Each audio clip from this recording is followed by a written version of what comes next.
A new study has people alarmed about the safety of plastic bottled water after scientists at Columbia University found that some bottles of water contain hundreds of thousands of tiny plastic fragments in every liter. That's up to 100 times more than previous estimates. And those plastics could be linked to a whole range of health problems. Now, this study did not mention any brand names. I'll be the first to say not helpful study. Dr. Celine Gounder is a CBS News medical contributor and editor-at-large for public health at KFF Health News. Dr. Gounder, thank you very much for being here. The fact they don't mention brands is going to have you're alarmed, and then you want to know what to avoid. With no brand names, that's tough. So I guess talk to me about what was found, and then in the absence of brands, how people can try to minimize their exposure. So this study was really focused on plastic bottled water, not other types of bottled water. And what they found was very high levels of nanoplastics. So that when plastics break down, even just like unscrewing a cap, you're going to have a little bit of friction, a little bit of breakdown of the plastic, and you find that in the water that you're consuming. Wow. Okay. What kind of health effects can that have? Well, the issue is that with these tiny fragments of plastic, we don't know if the plastic itself can cause health effects, but they are bonded to or combined with other chemicals like phthalates, for example, which are what make plastic more flexible. Mm-hmm. So when you get these tiny pieces of plastic, you're also getting exposed to these other chemicals.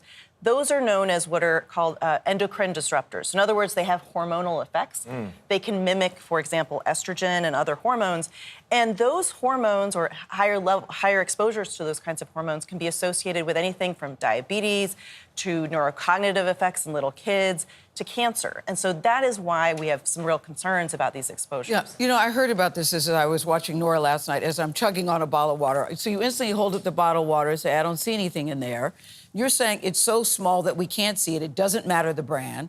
So what are we supposed to do with this information? Because you hear it and it's very frightening, like, should I just... Yeah, we hear nano and micro. Yes. And plastic. and plastic, and it. we're all drinking from bottled water. So what should we be doing with this information? And it's not just in the water, frankly.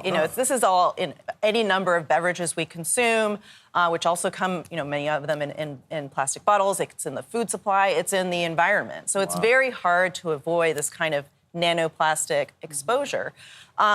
Some of the basic things you can do would be to try to avoid plastic packaging. That will help reduce some of the risk. Don't microwave your food in plastics. I do that all the time. Yeah, and then try to use containers like glass or stainless steel. At least that'll help reduce your exposure a little. But are you saying it's not safe to drink bottled water? That's what I'm trying to figure out here. Bottom line. Bottom line. Yeah, should bottom we do, line, yes.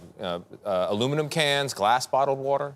Glass bottled water, we were talking, that's what you do, Tony, is definitely an option. Stainless steel bottles that you can refill from the tap.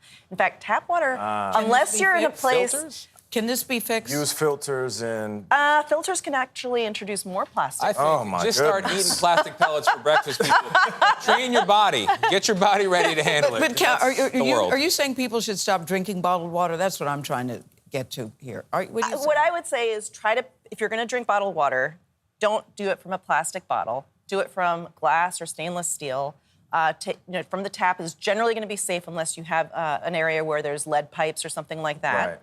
There's a lot of ifs, right? Yes. And then ultimately, this is so confusing and hard for the average person. This is why you have the EPA and the FDA that are out there that are supposed to be protecting us. I mean, this is their job. We can't do all of this ourselves. Just try to avoid it if you can. Just open your mouth when it rains. Right about that old school way. Dr. Gounder, thank you so much.